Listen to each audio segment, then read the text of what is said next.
Hey, what's up, everyone? My name's Lionel, and I'm your host for LT Productions, and you are watching I Watch You Watch.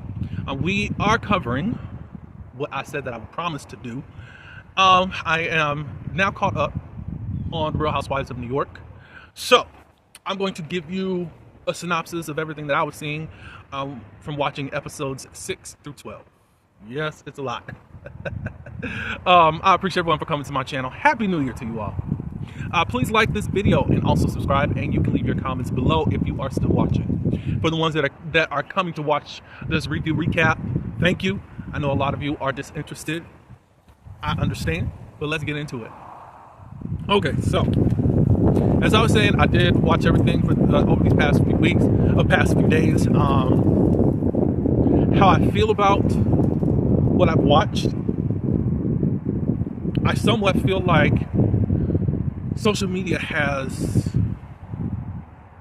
embellished a little bit in regards to how boring the show is. Like, I believe that Dubai is in worse shape than New York. I think New York still needs tweaks. I think that there needs to be some cast changes. I think it's really hard to cast professionals, meaning people that are still in the workforce, whatever way that they do stuff on reality TV, because now they've become super focused on not being seen in a negative light. Now, Brynn, she don't care, but I don't like even her drama that she likes to pull up. I think the drama just on the show, period, is orchestrated. I think it's fabricated, inauthentic, and just dumb. And all of it really just comes from a lie. Brynn pushes gossip like a blogger would. She acts like a blogger. And I know that she's a PR person, or at least got experience in that. It's just like, the stuff that you come up with, and then you don't want to really own up to what you're saying, or how you even said it, or this isn't even what she was saying then. You've been pushing a lot of people to try to say stuff just to start mess. None of it's authentic, and it just looks so sloppy and stupid. Aaron, you do the same. I think you get away with it a lot more. I think you're a little bit more smooth with what you do. You two are the villains. Maybe I'll say at the end who I think should go, because some should still stay. All right, so we start off episode 6 with Erin. She went someplace in Mexico and discovered that there was this certain alcohol called mezcal that she's now has brought over to the United States and is selling as mezcalum. She didn't really know how it would really take, but she has over 800 accounts that has taken on this drink that she's brought over from Mexico. I remember people tweeting about this, but I didn't. In my interpretation, it's kind of like Erin's being a fraud for doing this, but I'm not understanding for totally in regards to that. So it's just like, okay. Her and Jenna, they are in a better place with their relationship. Her and Jenna are texting more. She's going to have a party for Cinco de Mayo. Yes, Cinco de Mayo is an American-Mexican holiday, but she still wanted to have this party for her alcohol that she's now selling. So at this party, it's over capacity of 100 people.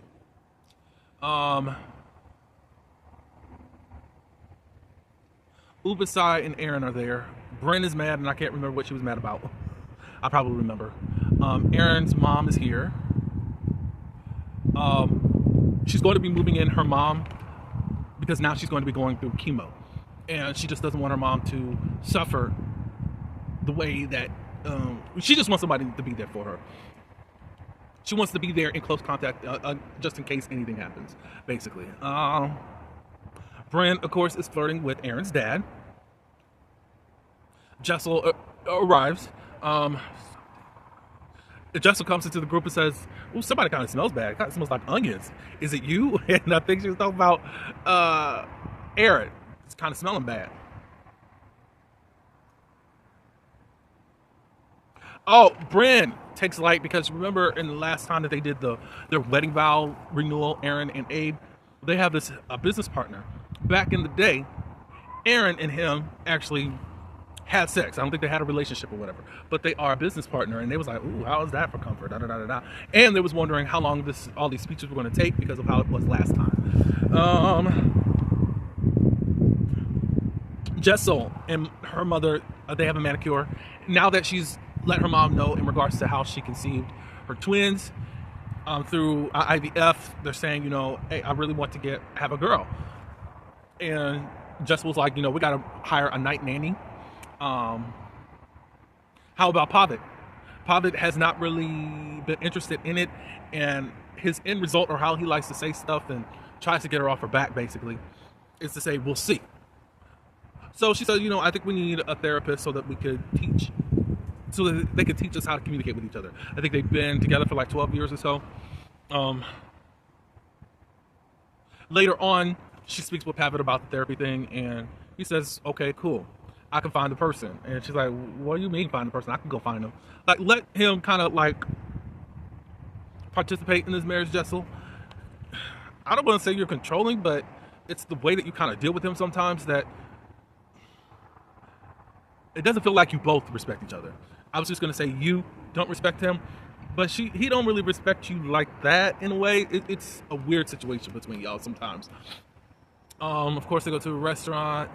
He's more interested in the food and stuff. She's asking, I didn't get any birthday gifts or whatever. Am I going to get a Mother's Day gift? And he said, yeah, you will. He said he does not feel like all of these traditions of birthdays and stuff like that should be celebrated in the way that it is. And I kind of really do agree with that, Justin wants to know, where does she rank on Pavitt's totem pole? Because it's like everything else comes before her, as far as the things that she is like really wanting out of the marriage. Pavitt's just basically no baby. Yeah, he's paying attention to his food and not even to her. So let's see a therapist. Everything that you kind of give me as a reply is a joke. Yeah, Pavitt wants to arrange it because it's going to be more cheap. He thinks, whatever, blah, blah, blah, blah, blah. Let's see, is there anything out of episode 6 more? Raquel signed Uba. They come together, and somebody, I think Sai bought a book for Uba for pigeon watching. We find out that Jenna is engaged. They knew she was engaged in the Hamptons, but she was not really making it a big issue or whatever. And then all of a sudden, People Magazine and all them, they knew all of it.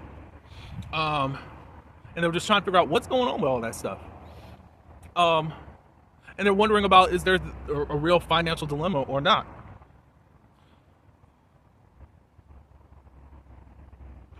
Okay, not a financial. Raquel now talks about her past relationship after she had came out. She had like this business relationship / real romantic relationship with her partner, and they had to really keep their relationship on the low, especially when they broke up. They didn't keep it on the low when they were together, but they made sure that they kept things together because their relationship was tied into the business. When they announced the breakup finally, there was this whole scandal because I guess soon after that, when they actually announced it, she was with Mel, and it was said that she was having an affair. Raquel and Mel, they were together since 2001. Now, I was looking at her kind of crazy because I'm like, okay, so you were a friend. Then Mel breaks up with whom she is with, and then is with you. I really thought that you were like a side piece, or you became a side piece or something. But I think it more fell on Mel because Raquel has celebrity status with this other person. So she really hates that did happen, but she's not going to keep her relationship on the low anymore. So Mel and Raquel, they go to this art fair. Raquel was accused of cheating, and Mel was the homewrecker. And Raquel's mom has not seen her in over 10, or she said 10 years? Has not seen Mel in over 10 years, and it's been like 6 years for Raquel. Basically, Raquel's mom does not support gay relationships, or at least if her daughter is in a gay relationship. It would be a totally different thing if Raquel was with someone else. But if Raquel, it would be a totally different thing if someone that wasn't Raquel was gay.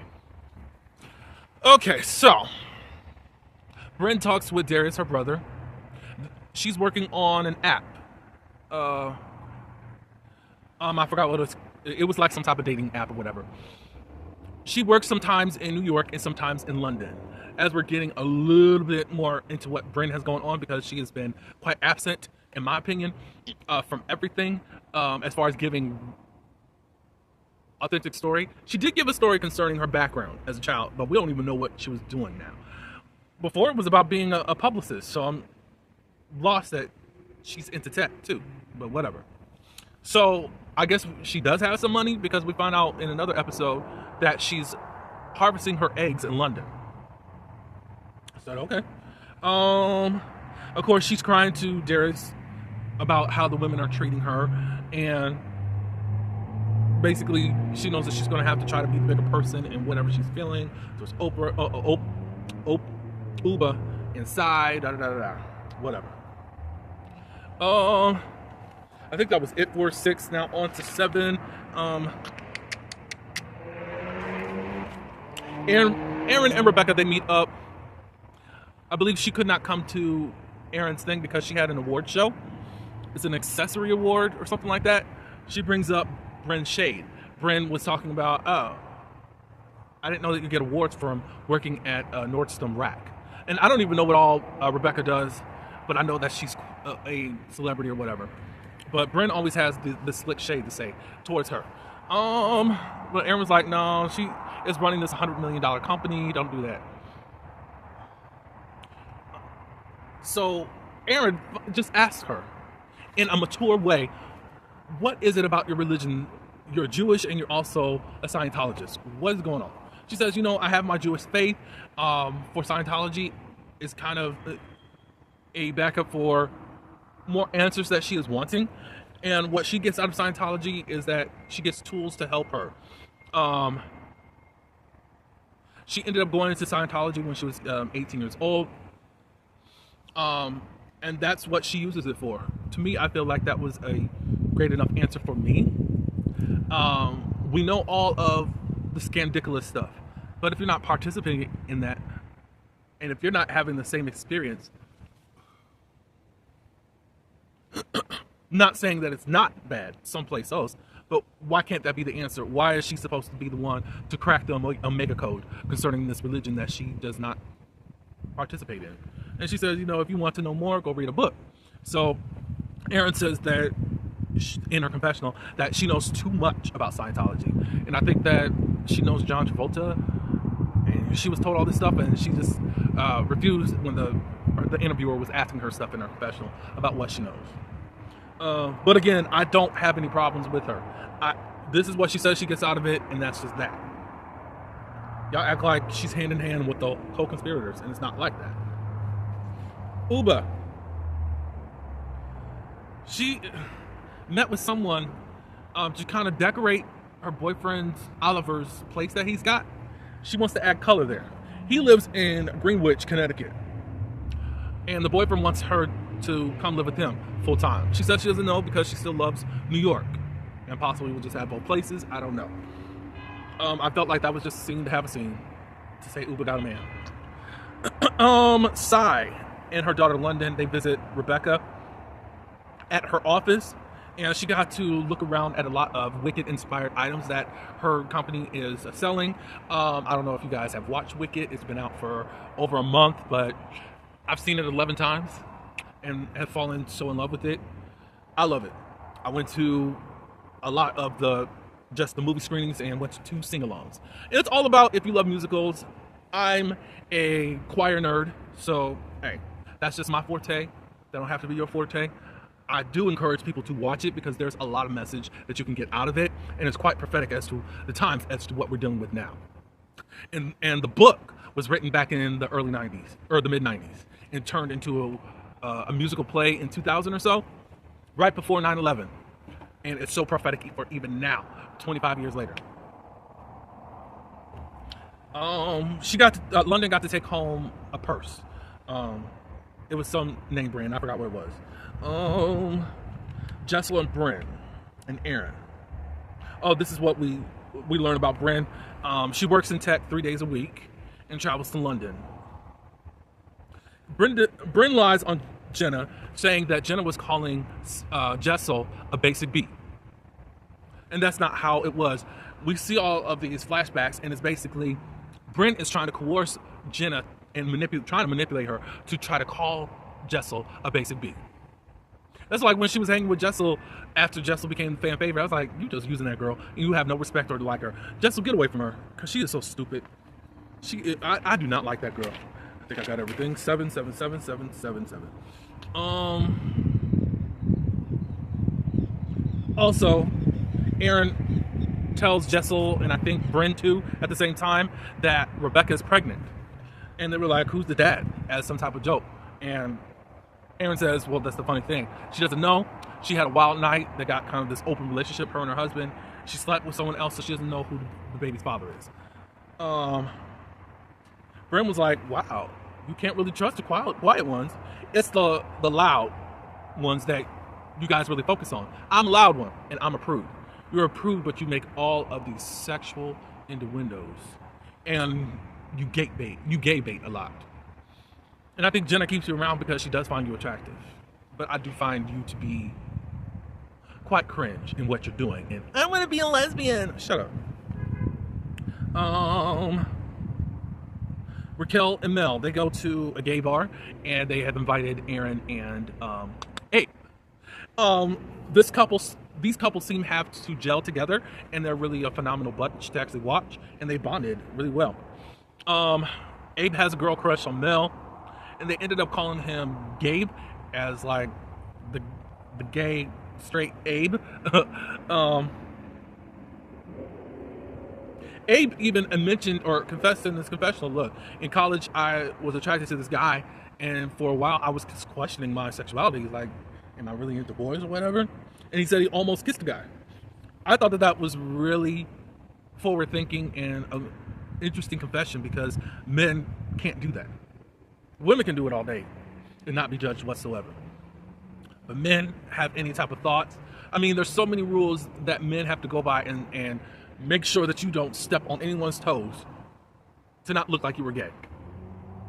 Because a man can't experiment. You're gay, and that's just that. Why is that the truth? I don't know.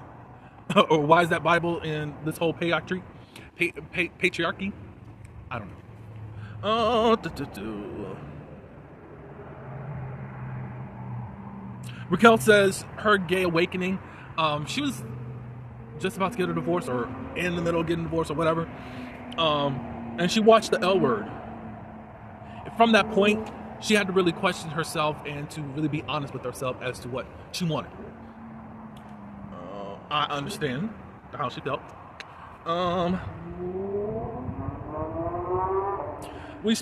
Okay, so we move on to Jessel and Mom. They take Mom shopping. Papa gives out his credit card, I think like 3 times a week or whatever, to Jessel. Jessel uses it as she wants to. She ended up buying something for her mom for $3,002. I thought, okay, go ahead, Papa. They talk about Rebecca's pregnancy. Of course, Jessel said, I'm not going to tell anyone about it. I was just like, whoa. That's just real personal stuff. I don't know why you're telling your mom, but at least you know it's not going to go any further than what she said to her mom or whatever. So, now we're at the event of Dodgeball. Bryn was just so shocked because Rebecca's so boring. I can't believe she actually did this. So, Bryn started telling some of the other people, I think Uba and Sai and somebody else is there, but whatever. But she said that she was able to confirm, Jenna was there too, that this was actually true. She asked around and she got the truth about it. So what Aaron was saying was true. It was quite weird, but she's putting sauce on it. So Jessel, Jenna, and Bryn talk about the whole basic B thing. And Jenna says, no, that's not me, da-da-da-da-da. Jenna now in her confessional is like, I'm really cautious of Bryn, because she's like, that's not what I said.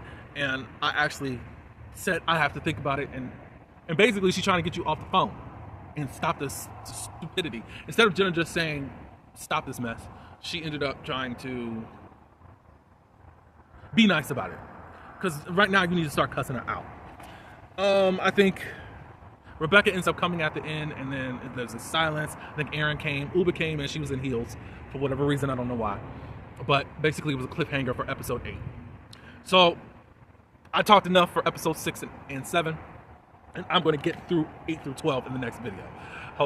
Sorry for the me being long-winded. I just wanted to explain what's going on, but I should get through 8 through 12 in one video because I'm not going to be that long-winded, hopefully. But I appreciate everyone for coming here. Thank you, thank you, thank you. You don't have to be here, especially for your not interest in what's going on. But do you see how silly the drama is right now? I think some of the ladies' personal lives is interesting at the moment, but that's about it. It's just what's going on is not really sticking. It's not sticking to the ribs.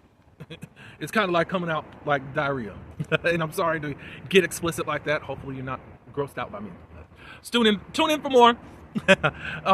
Please like this video, support this channel, subscribe, and leave your comments below. Until the next one, peace.